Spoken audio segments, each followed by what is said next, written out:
কৃষি প্রধান গ্রাম বাংলায় জীবন আবর্তিত হয় প্রকৃতির নিয়মে। ঋতু পরিক্রমায় কার্তিক মাসের শেষ দিন আজ। শীতের হাওয়া বইছে প্রকৃতিতে, শীতের আমেজে এ সপ্তাহে নগর ঢাকার সংস্কৃতি পাড়া ছিল সরগরম। বাংলাদেশ টেলিভিশনের নতুন কড়ির সমাপনী, রাজধানীতে জাপানি কার্টুন এনিমি প্রেমীদের সম্মেলনী ও শিল্পকলা একাডেমিতে অস্ট্রিয়ার যন্ত্রশিল্পী জ্যাকব স্টেইনকেলনারের অ্যাকর্ডিয়ান বাদন নিয়ে সংস্কৃতি সংবাদ জানাচ্ছেন ইমরানুজ্জামান। বিটিভির সিগনেচার অনুষ্ঠান নতুন করি 2025-এর পুরস্কার বিতরণ অনুষ্ঠানে বিজয়ীদের হাতে পুরস্কার তুলে দিলেন প্রধান উপদেষ্টা অধ্যাপক মোহাম্মদ ইউনুস। তথ্য ও সম্প্রচার মন্ত্রণালয় এবং বাংলাদেশ টেলিভিশনের যৌথ উদ্যোগে আয়োজিত এই ঐতিহ্যবাহী প্রতিযোগিতায় সারা দেশের হাজারো শিশু অংশ নেয়। নাচ, গান, আবৃত্তি, কৌতুক, গল্প বলা, অভিনয় সহ মোট 12টি বিভাগে প্রতিযোগিতা অনুষ্ঠিত হয়।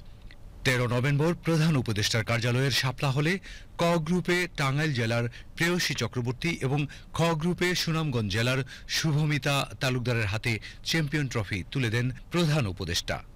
তথ্য ও সম্প্রচার মন্ত্রণালয়ের সচিব মাহবুবা ফারজানার সভাপতিত্বে অনুষ্ঠানে তথ্য ও সম্প্রচার উপদেষ্টা মাহফুজ আলম উপস্থিত ছিলেন। সাদা চুলের এল, তলোয়ার হাতে তানজিরো, জেনিসো, সিনোবো, মিৎসুরি, অবেনাই, চেনথমে এমন সব ফ্যান্টাসি সুপার হিরো ঘুরে বেড়াচ্ছে চারদিকে। কার্টুনের চরিত্রগুলো জীবন্ত হয়ে উঠেছে ইউকি মাতসুরি অনুষ্ঠানে।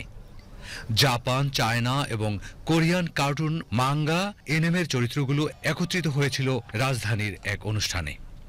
এনিমের চরিত্রগুলো এই সময়ে শোরগোল ফেলে দিয়েছে জগৎ জুড়ে। বাংলাদেশেও তার প্রভাব পড়েছে।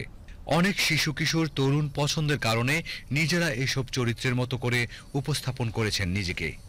সারাদিনব্যাপী এনিমে লাভাররা কাটিয়েছে ইউকি মাতসুরিতে। জাপান, চায়না এবং কোরিয়ান কার্টুনের চরিত্রগুলো বাংলাদেশে কতটা জনপ্রিয় এই অনুষ্ঠানের মধ্য দিয়ে আরও একবার তা প্রমাণিত হলো। এসে দেখলাম যে অনেক ক্যারেক্টার সেজে আসছে। কিছু কিছু দেখে আমি চিনতেছি না, যেমন কেউ আমাকে দেখে চিনতেছে না। যেহেতু আমি অবভিয়াসলি একটা অ্যানিমে ফ্যান, আমার প্রায় এসব অনুষ্ঠানে আসা হয়। এবারও এসেছি, এর আগের বার আমি ভলেন্টিয়ারও করেছিলাম এসব অনুষ্ঠানে। ভালোই লাগে। অ্যাকর্ডিয়ান অস্ট্রিয়ার ঐতিহ্যবাহী বাদ্যযন্ত্র। দেখতে অনেকটা হারমোনিয়ামের মতো হলেও গলায় ঝুলিয়ে বাজাতে হয়। অস্ট্রিয়ায় এই সময়ে অ্যাকর্ডিয়ান বাদন পিপাসুদের কাছে অনন্য নাম জ্যাকব স্টেইনকেলনার। অস্ট্রিয়ান কনসুলেটের সহযোগিতায় শিল্পকলা একাডেমির আয়োজনে ঢাকায় অ্যাকর্ডিয়ান বাজিয়ে গেলেন জ্যাকব। 10 নভেম্বর শিল্পকলা একাডেমির জাতীয় নাট্যশালা মিলনায়তনে মেলোডি অফ অ্যাকর্ডিয়ান শীর্ষক সঙ্গীত সন্ধ্যায় অস্ট্রিয়ান ফোক, হিপহপ, ট্যাঙ্গো ঘরানার অ্যাকর্ডিয়ানে যন্ত্রসঙ্গীত পরিবেশন করেন Jacob. The basic similarities were the rhythmic parts, because those are the easiest to hop on and just do something together. So probably in the rhythmics, somehow in harmonies, and everything beside is somehow similar, but not really. Imranuzzaman, BTV news.